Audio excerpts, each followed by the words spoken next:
La journée d'aujourd'hui est une date charnière dans l'histoire de l'économie malgache. Du pétrole brut malgache est mis en vente. Dans le cadre de la célébration de la fête nationale, la commune urbaine d'Antananarivo interdit au marché informel toute vente dans la rue depuis Analakir jusqu'à Antanmen. Une explosion s'est produite dans la ville située dans l'état de Yobe, zone dévastée par les attaques de Boko Haram, alors que les supporters nigérians s'étaient réunis pour regarder le match Brésil-Mexique dans une salle de Damaturu hier soir.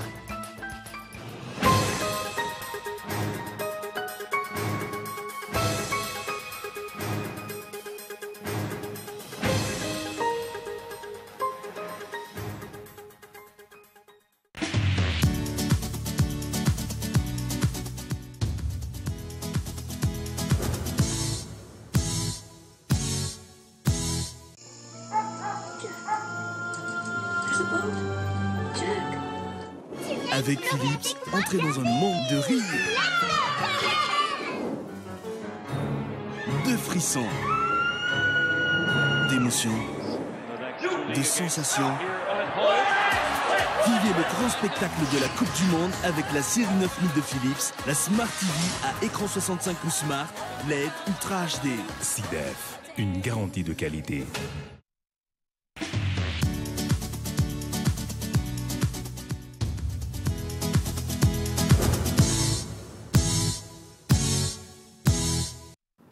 Bonsoir à tous, bienvenue et merci de nous rejoindre sur Cool TV pour ce journal en français. La journée d'aujourd'hui est une date charnière dans l'histoire de l'économie malgache. Du pétrole brut malgache est mis en vente. Le président de la République a assisté à la cérémonie de lancement. La vente du pétrole brut de Timirou requiert une autorisation spéciale de l'État malgache. La gestion de ce produit sera assurée par une compagnie pétrolière aval. L'huile lourde produite à Timirou demande un mélange à 15% de gasoil pour que les grandes sociétés comme la Jirama puissent l'utiliser. Face à cette situation, les conditions de l'environnement ne doivent pas être négligées selon l'Union européenne. Reportage. Le lancement de la vente test du pétrole brut de Timirou sur le marché local a commencé aujourd'hui et durera 6 mois. Selon les explications de Madagascar Oil, 55 000 à 73 000 barils seront destinés au marché local. Selon le ministre auprès de la présidence en charge des ressources stratégiques, la vente et la production de l'huile lourde peuvent garantir 8 à 10% des recettes de la région du sud-ouest de Madagascar et apporter des ressources non négligeables à la caisse de l'État. Cette exploitation nécessite cependant l'utilisation de gaz, ce qui a provoqué des polémiques puisque l'exploitation demande une grande quantité d'eau. Des responsables s'interrogent sur les impacts environnementaux. En tout cas, toutes les ressources naturelles ou humaines de ces pays doivent être exploitées, utilisées avec un souci de protection de l'environnement, mais aussi avec un souci d'un développement socio-économique de cette population. Il faut les utiliser dans une manière optimale et il faut prendre toutes les mesures. C'est le cas de la plupart des sociétés privées qui ont une responsabilité sociale, mais le gouvernement est là pour veiller que toutes les règles sont là pour être respectées. On ne sait jusqu'ici si des études sur les impacts environnementaux du site de Timirou ont été effectuées ou non. Si oui, jusqu'à quel degré? Par ailleurs, la vente n'entre-t-elle pas en opposition avec le code pétrolier qui l'interdit pendant la période d'exploitation? L'huile lourde de Timirou réduira-t-elle vraiment les factures d'électricité, comme laisse entendre le président de la République? L'importation d'hydrocarbures est la cause principale du coût élevé de l'électricité. Toujours dans la page économique, Jules-Étienne Roland, ministre de l'Industrie et du Développement du secteur privé, lance le défi de la réouverture des sucreries Sirama, Anousbé et Bricaville avant la fin de l'année. La réouverture des usines Tico au pays figure aussi au programme. Le ministre a passé le grand oral devant l'Assemblée nationale ce jour. Reportage. L'absence de politique de financement pour les opérateurs économiques et la méfiance des investisseurs nationaux et internationaux à l'égard des décideurs politiques constituent les principaux problèmes des industries et du secteur privé à Madagascar. Malgré la situation, le ministre Jules Etienne lance devant l'Assemblée nationale la réouverture dans 5 prochaines années de 7 organismes rattachés au ministère de l'Industrie.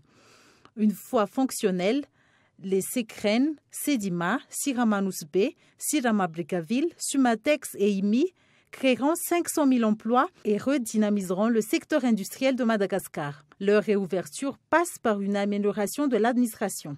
Le ministre de l'Industrie a aussi insisté sur l'élaboration de textes portant code des investissements, l'instauration d'un centre d'administration dans chaque région, le financement des entreprises par le biais des fonds de solidarité, la tenue de conseils national sur le secteur industriel, le retour au sein de l'AGOA et l'organisation d'un projet de formation de jeunes opérateurs.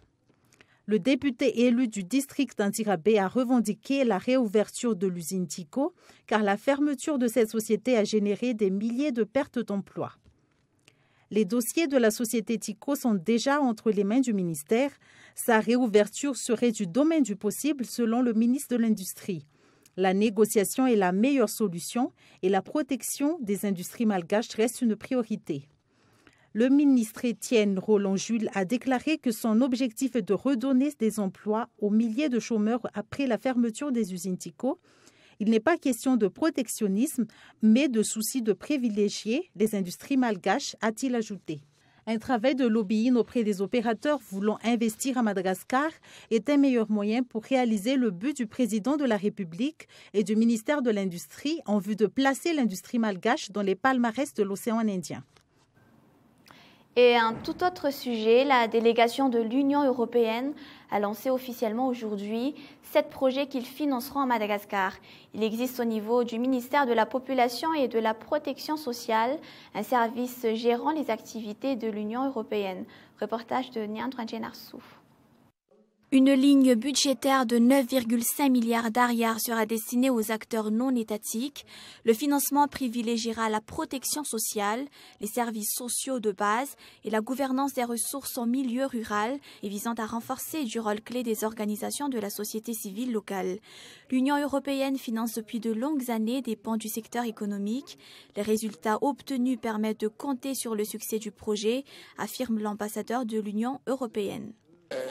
Nous essayons de financer par la totalité de ces programmes qui affectent la base de la population, mais d'avoir une contribution des populations, une contribution des ONG, soit locales ou internationales.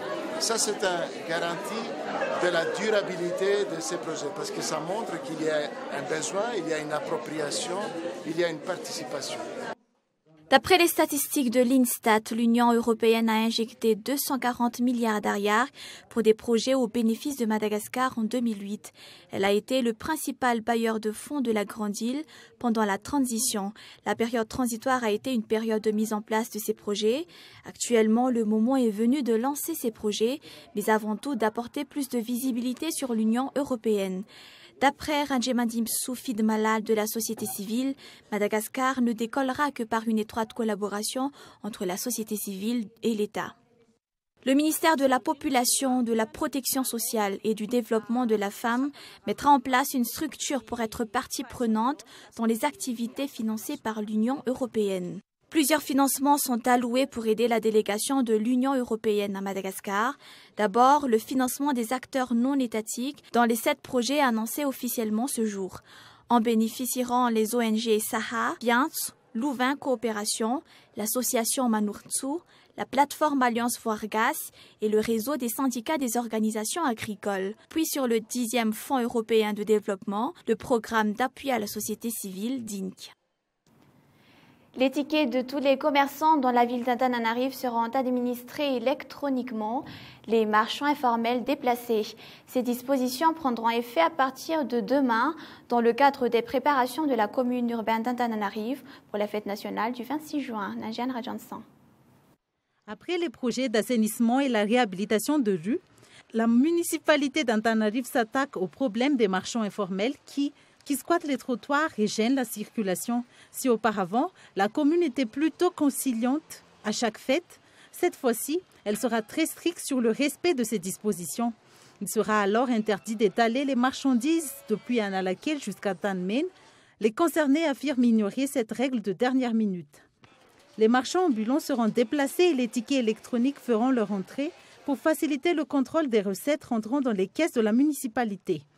Ces tickets comporteront des numéros, un code barre, le logo de la CUA et de l'imprimerie nationale et des tarifs allant de 200 à 500 arrières.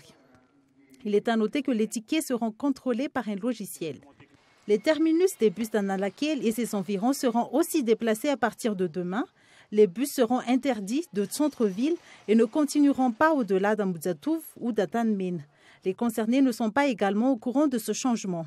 Suite à de nombreuses plaintes de la population sur les embouteillages et l'envahissement, la commune a pris ses dispositions. La commune appliquera ces mesures et cela va commencer à Analakel. Cela donnera une nouvelle image à la capitale. Tskoun 5e édition, un événement de la commune urbaine d'Antananarivo. Les élèves invités à l'école primaire publique d'Antan-Barnadjin n'étaient pas venus en masse pour le traditionnel Tskoun lors duquel les enfants jouent à faire la cuisine avec des ustensiles en miniature mais de vrais ingrédients. C'est une vieille coutume qui, comme les lampions, résistait à la colonisation. Le nombre des participants était réduit de moitié par rapport à l'année dernière.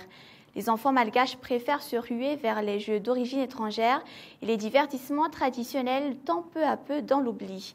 Les petits ustensiles comme les petites marmites, les petites cuillères ou les foyers en miniature n'ont plus la cote. On leur préfère les séries en plastique appelées dinettes. Reportage. À Amboudensuch, la majorité des enfants ne connaissent pas le tskoun, alors que le marché de ce quartier est spécialisé dans la vente du matériel de cuisson en miniature pour le tskoun, un divertissement traditionnel lors duquel les enfants s'amusent à faire la cuisine. Tout est en miniature, marmite, poêle, cocotte, assiette, cuillère ou louche. Ils proviennent d'Ambatland, capitale des cocottes alu. D'autres sont des produits de recyclage des boîtes de conserve et malgré le prix abordable qui part de 500 ariages, ils peinent à trouver preneurs. Les petites marmites en aluminium de tskoun sont à 3000 ariages à 6000 ariages, les petits foyers à 1000 ariages et les cuillères à 200 ariages. Le tskoun est un des passe-temps favoris des enfants, surtout les fillettes durant les vacances et notamment le jour de la fête nationale. Mais la coutume s'est fanée au fil du temps. L'invasion des jouets d'origine asiatique étrangle la filière. Le tskoun est un élément de la culture malgache et un divertissement traditionnel comme le fanourn, le jeu de stratégie qui fait partie de la spécificité de Madagascar. Les enfants cuisinent en groupe avec des ustensiles en miniature. La revalorisation de ce jeu traditionnel et qui revêt des caractères instructifs est l'objectif visé par la commune urbaine d'Antananarivo au cours de ces 5 dernières années, mais le nombre des participants régresse d'année en année, d'après le responsable de la commune urbaine d'Antananarivo.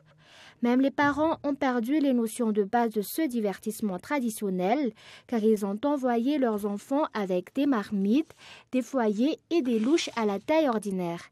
À la place d'une vraie dinette, on dirait que les participants se livraient à un concours de cuisine. Les événements de ce genre ont leur importance. Les enfants peuvent développer leur talent culinaire, mais ils peuvent aussi contribuer à la redynamisation des jeux traditionnels. Et place aux actualités internationales. 21 morts, 27 blessés. Une explosion a visé une salle hier soir où des supporters de football s'étaient réunis pour assister à la retransmission du match Brésil-Mexique près de la ville de Damaturu dans le nord-est du Nigeria. Une attaque attribuée à Boko Haram, dont le chef, dans de nombreuses vidéos, décrit le football comme une perversion occidentale visant à éloigner les musulmans de la religion. Reportage de France 24. La fête a tourné au drame. Hier soir, à Damaturu, au nord du Nigeria, une bombe a explosé lors de la retransmission publique du match Brésil-Mexique. Les rebelles islamiques de Boko Haram n'ont pas attendu le début de la Coupe du Monde pour s'attaquer aux fans de football. En mars dernier, dans la ville de Maïdougouri, au nord-est du pays, un attentat fait 40 morts dans une salle où est diffusé un match. Une semaine plus tard, le scénario se répète dans un café d'Adamawa. Adamawa est l'une des 3 régions avec Yobe et Borno placées en état d'urgence à cause des attentats répétés de Boko Haram. Au début du mois, la secte islamique a menacé les autorités nigérianes de s'en prendre aux fans de football lors du mondial. Pour Boko Haram, ce sport est le symbole de la perversion occidentale. Mais le football est très populaire au Nigeria. Les retransmissions dans des cafés sont souvent le seul moyen pour la population de regarder les matchs. Et pour clore ce journal, Washington affirme détenir le chef de guerre Ahmed Abou Khattala, suspecté d'avoir orchestré l'attaque contre le consulat des États-Unis en Libye, dans laquelle 4 Américains, dont l'ambassadeur Christopher Stevens, avaient trouvé la mort en 2012. Les forces spéciales américaines ont capturé un des organisateurs présumés de l'attaque. France 24. Abou Khattala, c'était l'homme le plus recherché par les États-Unis en Libye. Il a finalement été arrêté dimanche lors d'un raid des forces spéciales américaines. La nouvelle est très vite relayée par Barack Obama lors d'une réunion publique. Nos forces spéciales ont fait preuve de courage et d'une incroyable précision. Elles ont été capables de capturer un individu, Abou Khattala, qui est accusé d'avoir été l'un des commanditaires de l'attaque de Benghazi. Peu importe le temps qu'il faudra, nous trouverons tous les responsables et nous les traduirons en justice. Ahmed Abou Khattala est soupçonné d'avoir commandité cette attaque en septembre 2012 au consulat des États-Unis à Benghazi. Bilan 4 morts, dont l'ambassadeur Christopher Stevens. À l'époque, le drame suscite une tempête politique. Les républicains accusent la Maison-Blanche de n'avoir pas dit la vérité sur l'attaque. Hillary Clinton, alors secrétaire d'État, est sommée de s'expliquer. Un rapport l'accuse d'avoir rejeté les demandes de sécurité du consulat de Benghazi. Aujourd'hui, malgré l'arrestation, les républicains continuent de demander des comptes au gouvernement. Il a eu une tendance dans cette administration à traiter ces affaires comme une simple application de la loi, en lisant à ces gens leurs droits et en leur donnant les services d'un avocat. J'espère qu'ils ne font pas cela. Nous allons regarder de près pour voir quelles informations ils arrivent à lui soutirer et comment ils s'y prennent. Hillary Clinton, ici dans un talk show, celle que l'on dit déjà en pré-campagne pour la présidentielle de 2016, a dû à nouveau s'expliquer, cette fois sur la lenteur de l'enquête. La raison pour laquelle cela a pris autant de temps, c'est qu'il a fallu recouper toutes les affaires. C'est ce qu'a fait le FBI et d'autres agences. Ils ont dû reconstituer tout ce qui est arrivé. Et c'est ce qu'on a commencé à faire dès le soir de l'attaque. Et nous voulions savoir qui était derrière ça. Ahmed Abou Khattala est, selon le Pentagone, sur un navire américain en cours de transfèrement vers les États-Unis où il sera jugé. Et puis restez avec nous tout de suite après l'émission Koulsar présentée par Minsour. Suivez le Team Mondial 2014. Voilà, c'est la fin de ce journal. Merci de l'avoir suivi. On se retrouve demain à la même heure. Au revoir.